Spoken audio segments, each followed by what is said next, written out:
संक्षिप्त योग रामायण. मूळ इंग्रजी लेखक पराग विजय गंधे. मराठी अनुवाद दिलीप अंबिके व डॉक्टर पुष्पलता इनामदार. वाचन अपर्णा जोग.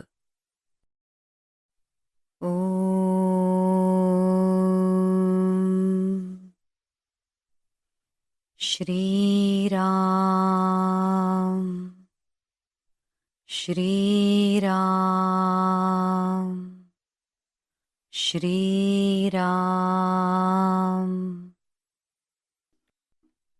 भाग 37.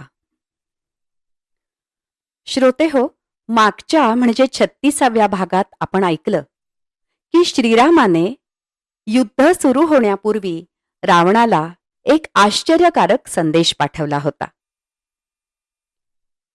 आता आजच्या 37व्या भागात आपण इंद्रजित हा एक शक्तिशाली आणि मायावी योद्धा होता, तो रावणाचा पुत्र होता, त्याच्याविषयी अधिक जाणून घेऊया.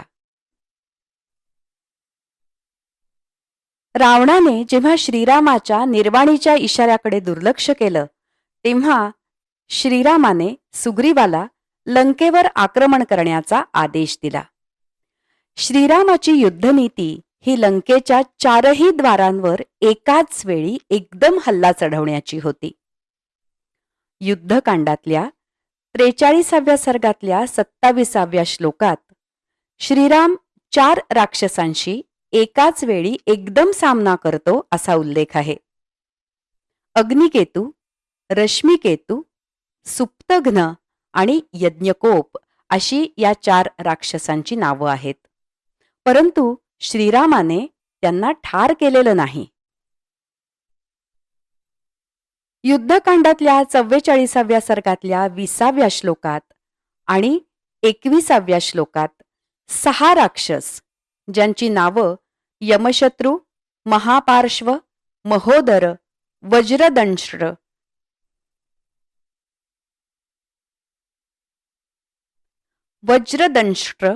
शुक आणि सारण अशी आहेत, ते श्रीरामावर हल्ला करतात. इथे सुद्धा श्रीराम त्यांना ठार मारत नाही. त्यानंतर युद्धकांडातल्याच 44व्या सर्गातल्या 30व्या श्लोकामध्ये अंगद इंद्रजित याच्याशी सामना करतो. पण अंगदाबरोबर सरळ युद्ध करण्यापेक्षा इंद्रजित मायावी शक्तीने अदृश्य होतो असा उल्लेख आहे. इंद्रजित तुरथम त्यक्त्वा हत अशवो हत सारथे अनादेन महामायस्तत्र एव अंतरधियत. अर्थात त्या अतिभयंकर युद्धात अंगदाने इंद्रजिताचे घोडे आणि सारथी मारल्यावर इंद्रजित मायावी शक्तीने अदृश्य झाला. इंद्रजितावरचा अंगदाचा हा विजय फार काळ टिकला नाही, कारण इंद्रजित हा मायावी शक्तीचा वापर करायला लागला. इंद्रजित अदृश्य होतो आणि सरळ सरळ श्रीरामासमोर युद्धासाठी उभा राहतो. युद्धकांडातल्या 45व्या सर्गातल्या 8व्या श्लोकात इंद्रजित हा श्रीराम आणि लक्ष्मण दोघांनाही चांगलाच जखमी करतो. निरंतर शरीरौ तौ भ्रातरौ रामलक्ष्मणौ क्रुद्धेनेंद्रजिता वीरौ पन्नगैः शरतां गतैः. म्हणजेच क्रोधी इंद्रजिताने श्रीराम आणि लक्ष्मण या दोन्ही भावांच्या शरीरात इतके बाण मारले की त्या जखमांनी त्यांचं सर्व शरीर माखून गेलं. युद्धकांडातल्याच 45व्या सर्गातल्या 16व्या श्लोकाप्रमाणे अदृश्य इंद्रजित त्यांना इतकं जखमी करतो की ते साधे डोळे वर करून सुद्धा बघू शकत नाहीत. युद्धकांडातल्या 45व्या सर्गातल्या 22व्या श्लोकाप्रमाणे श्रीराम जमिनीवर पडतो. 25व्या श्लोकाप्रमाणे लक्ष्मण श्रीरामाच्या जगण्याची आशा सोडतो आणि तोही जमिनीवर पडतो. नशिबानेच हनुमान आणि त्याचे सहकारी श्रीराम आणि लक्ष्मण यांच्या भोवती गराडा घालून कड करतात आणि अदृश्य इंद्रजिताच्या बाणांपासून त्यांचं रक्षण करतात. युद्धकांडातल्या 46व्या सर्गातल्या दुसऱ्या श्लोकात इंद्रजित आपलं काम संपवतो. इंद्र जसा आपलं काम झाल्यावर म्हणजे जलवृष्टी केल्यावर विश्राम करतो, तसा इंद्रजितही युद्धभूमीतून परत जातो. इंद्रजिताचा संबंध इंद्राशी दाखवलाय असे कितीतरी श्लोक आहेत. इंद्रजित या शब्दाचा अर्थच मुळी ज्याने इंद्राचा पराभव केला आहे तो असा आहे. युद्धकांडातल्या 46व्या सर्गातल्या 9व्या श्लोकात इंद्रजित, जो दुसऱ्या श्लोकामध्ये आपण ऐकलं की रणभूमीवरून निवृत्त झालेला असतो, तो पुन्हा अदृश्य रूपात रणभूमीवर येतो. याच युद्धकांडातल्या 46व्या सर्गातल्या 10व्या श्लोकामध्ये फक्त विभीषणालाच अदृश्य इंद्रजित दिसतो, पण त्याचाही फारसा उपयोग होत नाही. इंद्रजित श्रीरामाच्या सैन्याचं प्रचंड नुकसान करतो. त्यांनी आपल्या टोकदार बाणांच्या वर्षावाने जवळजवळ निम्म सैन्य नष्ट केलंय. इंद्रजित आपल्या मायावी विद्येने राम आणि लक्ष्मण यांना विषारी बाणांच्या पाशामध्ये बद्ध करून ठेवतो. तरी पण श्रीराम आणि लक्ष्मण मृत पावले अशी समजूत करून घेण्यात त्याची चूक होते. त्यामुळेच त्याने आपल्या बाणांचा वर्षाव थांबवला. निष्पंदौ तु तदा दृष्ट्वा ताव उभौ रामलक्ष्मणौ वसुधायां निरुच्चासौ हताव इत्यन्वमन्यत. म्हणजेच श्रीराम आणि लक्ष्मण हे दोन भाऊ जमिनीवर स्थिर आणि श्वासहीन पडलेले पाहून इंद्रजिताला वाटतं की ते मेले आहेत. इंद्रजित श्रीराम आणि लक्ष्मण मेले ही बातमी लंकेमध्ये जाऊन रावणाला सांगतो. रावण खूप खुश होतो. युद्धकांडातल्या 46व्या सर्गातल्या श्लोक क्रमांक 29 ते श्लोक क्रमांक 44 पर्यंत मृदू हृदयाचा सुग्रीव रडतोय आणि विभीषण त्याचं सांत्वन करतोय. आता रावण आपलं दुष्ट कृत्य चालू करतो. श्रीराम मेल्यावर तरी सीता त्याच्याशी लग्न करेल असं रावणाला वाटत असतं. तो सीतेला आणि तिच्याबरोबर त्रिजटा नावाच्या एका राक्षसीला पुष्पक विमानात बसवून युद्धभूमीवर पाठवतो आणि श्रीराम व लक्ष्मण मेलेले आहेत असं दाखवतो. हताव इंद्रजिता आख्यात वैदेह्या रामलक्ष्मणौ पुष्पकं च समारोप्य दर्शयध्वं हतौ रणे. म्हणजेच सीतेला सांग की इंद्रजिताने राम आणि लक्ष्मण यांना ठार मारलं आहे. तिला पुष्पक विमानातून रणभूमीवर घेऊन जा आणि युद्धात मारले गेलेले राम आणि लक्ष्मण दाखव असं युद्धकांडातल्या 47व्या सर्गातल्या 7व्या श्लोकात सांगितलेलं आहे. रणभूमीवर निश्चल पडलेले श्रीराम आणि लक्ष्मण बघून सीता रडायला लागते. परंतु त्रिजटा रावणाची लबाडी ओळखते. ती सीतेला सांगते की श्रीराम आणि लक्ष्मण जिवंत आहेत. इदं विमानं वैदेही पुष्पकं नाम नामतः दिव्यं त्वां धारयेन्नैदं यद्य एतौ गजजीवितौ. युद्धकांडातल्या 48व्या सर्गातला 25वा हा श्लोक आहे. याचा अर्थ असा की हे सीते, या दोन वीरांनी जर जीव गमावला असता तर पुष्पक नावाचं हे विमान तुला इथं घेऊन आलं नसतं. त्रिजटा सीतेला सांगते की श्रीराम मृत झाला असेल तर पुष्पक विमान त्याला शोधूच शकणार नाही किंवा त्याच्यापर्यंत जाऊच शकणार नाही. त्रिजटा दुसरा पण एक तर्क सांगते. तो तर्क आपल्याला चटकन समजतो. त्रिजटा म्हणते, ज्या अर्थी वानरसेना श्रीरामाचं रक्षण करते आहे आणि रणभूमीवरून पळून गेलेली नाही, त्या अर्थी श्रीराम आणि लक्ष्मण जिवंत आहेत.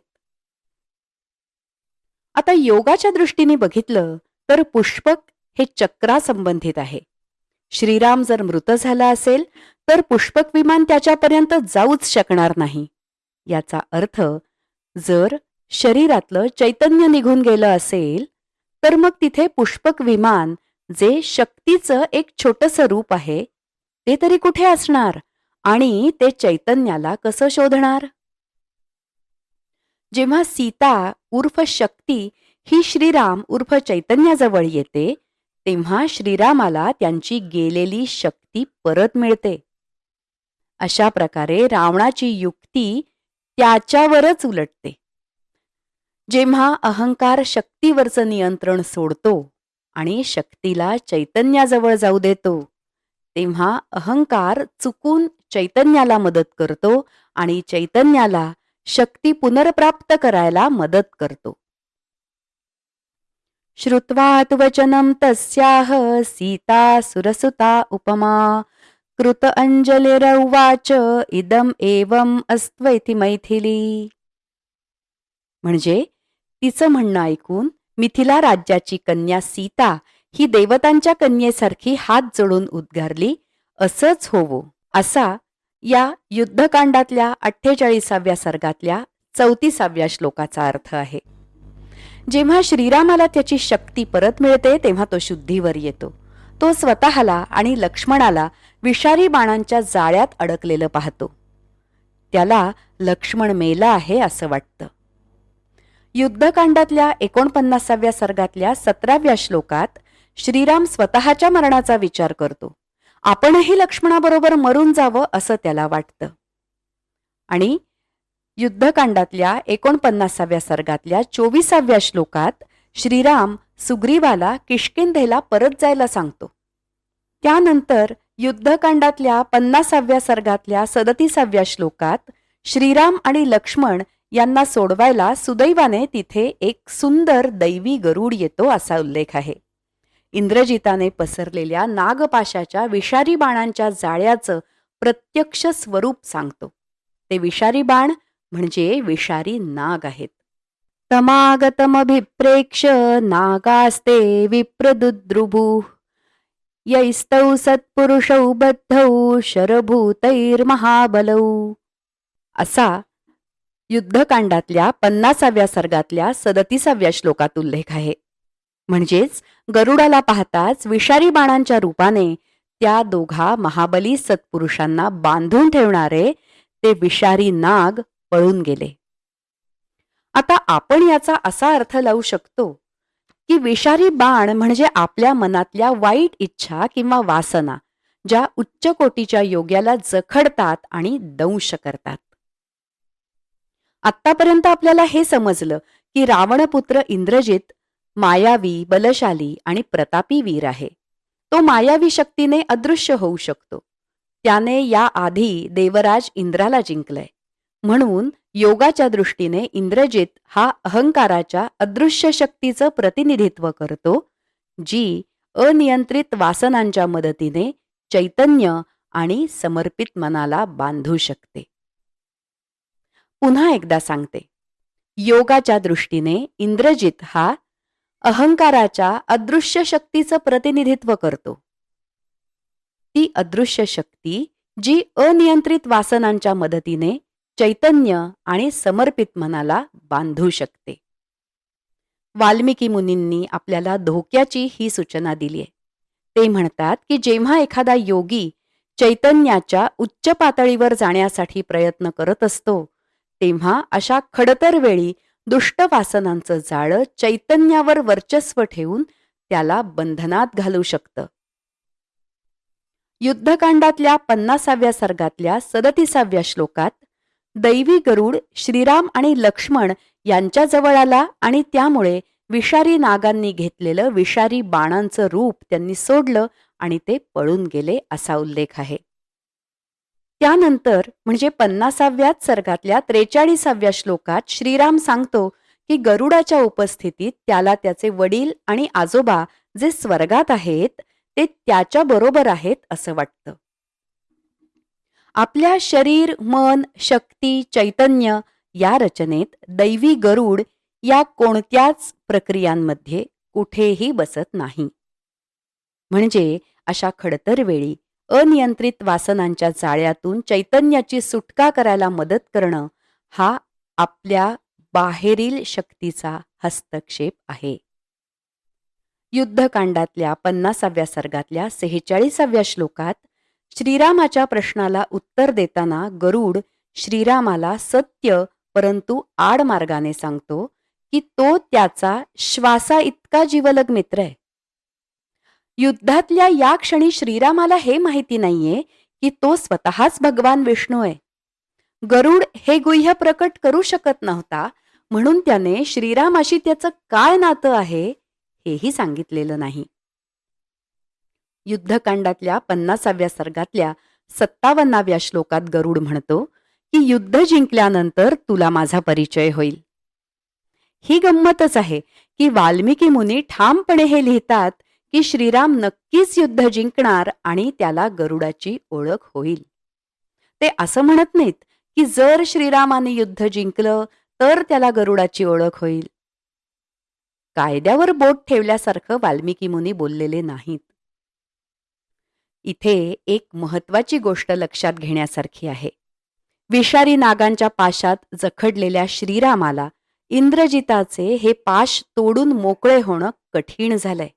याचा अन्वयार्थ असा आहे की अहंकाराच्या अदृश्य शक्तीने तयार केलेलं ते तीव्र अतृप्त वासनांचं जाळं तोडणं अगदी चैतन्याला सुद्धा कठीण आहे. परंतु यातून सुटायचं कसं याचं उत्तर वाल्मिकी मुनी देतात.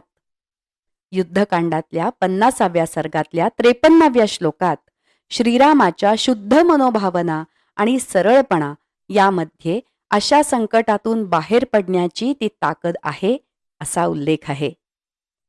प्रकृत्या राक्षसाः सर्वे संग्रामे कूटयोधिनः शूराणां शुद्धभावानां भवतामार्जवं बलम्. म्हणजेच राक्षस स्वभावतःच युद्धात मायावी लढवय्ये असतील. तुमच्यासाठी तुमची शुद्ध मनोभावना आणि सरळपणा ही ताकद आहे. आता हे वाक्य आध्यात्मिक दृष्टीनेच बघायला हवं. नीट विचार करून पाहिला तर हा श्लोक म्हणजे वाल्मिकी ऋषींनी साधकांसाठी दिलेली एक कसोटी आणि धोक्याची सूचना पण आहे. लौकिक व्यवहारी जगातल्या लढाईत कपटी मनाच्या शत्रूविरुद्ध शुद्ध मनोभावना आणि सरळपणा यांनी लढणं म्हणजे पराभवाला आणि मृत्यूला आमंत्रणच आहे. युद्धकांडातल्या 50व्या सर्गातल्या 60व्या श्लोकात श्रीराम आणि लक्ष्मण नागपाशाच्या क्षतीमधून मुक्त झाल्यावर गरुड उड्डाण करून स्वर्गाला निघून गेला. श्रीराम आणि लक्ष्मण बरे झाल्याचं जेव्हा वानरांनी बघितलं तेव्हा ते रणभूमीत उतरून राक्षसांशी पुन्हा युद्ध करू लागले असा उल्लेख आहे. या इथेच आजचा 37वा भाग समाप्त करूया. भाग 37 संपला.